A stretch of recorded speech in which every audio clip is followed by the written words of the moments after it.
कल्याण पूर्वेत वारंवार वीज पुरवठा खंडित होत असल्याने नागरिकांना त्याचा त्रास सहन करावा लागतो। या प्रकरणी मंगळवार 17 तारखेला माजी नगरसेवक महेश गायकवाड यांनी नागरिकांसोबत वीज वितरण कार्यालयाला धडक दिली।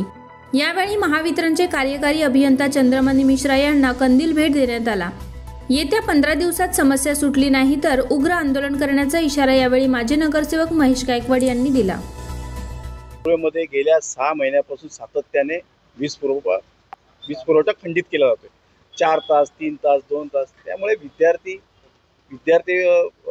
वर्गाला खूप मोठ्या प्रमाणात त्याचा त्रास सहन करावा लागतो। महिला भगिनी जे आमच्या घरकाम करतात त्यांना त्रास होतोय। त्याचप्रमाणे ज्येष्ठ नागरिक जे आजारीने व्यथित आहेत त्यांची अस्वस्थता या लाईट जाण्याने वाढते आणि मला वाटतं अशा परिस्थितीमध्ये या कल्याण पूर्वेमध्ये सुरळीत वीज पुरवठा चालू राहायला पाहिजे असं या ठिकाणी आम्ही पत्रक दिलं आणि त्यांना आम्हाला अंधारातून मुक्त करा म्हणून त्यांना एक आम्ही लॅम्प दिलेला आहे, कंदील दिलेला आहे जो पूर्वीच्या काळामध्ये वापरायचे लोक।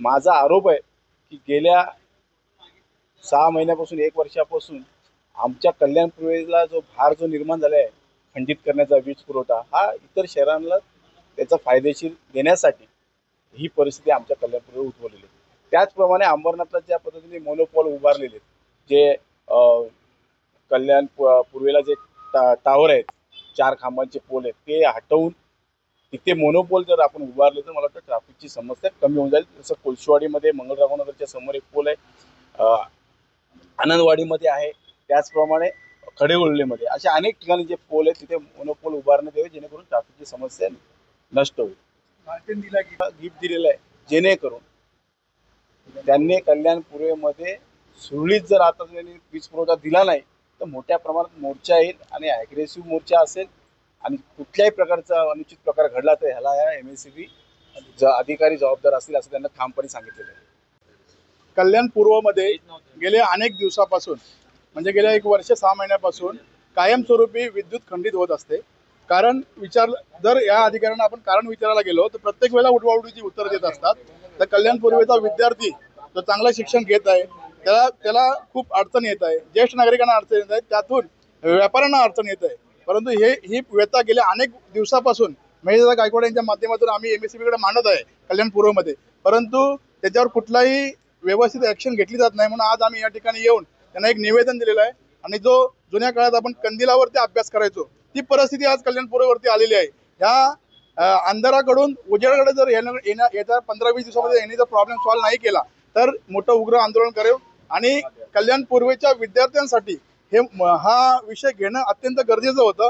कारण की येणाऱ्या काळामध्ये जर शिक्षणाला जो विद्यार्थी रात्रीच्या वेळेला अभ्यास करतो किंवा दिवसा अभ्यास करतो, लाईटचा जर मिळाली नाही त्याला तर तो मोठ्या शिक्षणापासून वंचित राहू शकतो। एखादा विद्यार्थी आपल्या कल्याण पूर्वमधून IAS होऊ शकतो, IPS होऊ शकतो। ते कुठेतरी या विद्युत खंडित होत असल्या कारणाने कुठेतरी विद्यार्थी हा वंचित राहतो। ॲक्च्युली बघायला गेलो तर कल्याण पूर्व हा जो संपूर्ण विभाग आहे तो अत्यंत मागासलेला आहे। तिथे विद्युत समस्या आहे, पाण्याची समस्या आहे आणि अनेक समस्यांनी याला विळखा घातलेला आहे। तर त्यामधूनच एक आज MSEBला महेश दादा आलेले।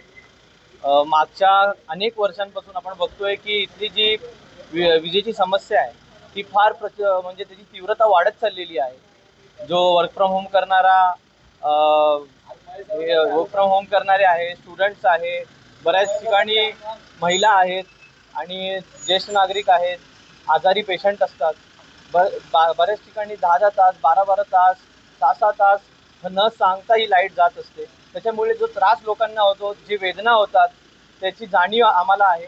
म्हणून आज महेश दादा इथे महावितरणच्या कार्यालयामध्ये आले आणि जे एक्झिक्युटिव्ह इंजिनियर आहेत तेजश्रीचे त्यांना भेटले। त्यांनी सांगितलं आहे की येत्या 14 ते 15 दिवसामध्ये जो काही काम आहे, जे काय उपाययोजना आहे ती करायला लागेल, नाही तर तीव्र आंदोलन आपल्याकडून इथे छेडला जाईल। आणि मला वाटतं कल्याण पूर्वकरांसाठी खूप गरजेचा हा विषय आहे आणि हा हाती घेतल्यामुळे मी धन्यवाद देतो।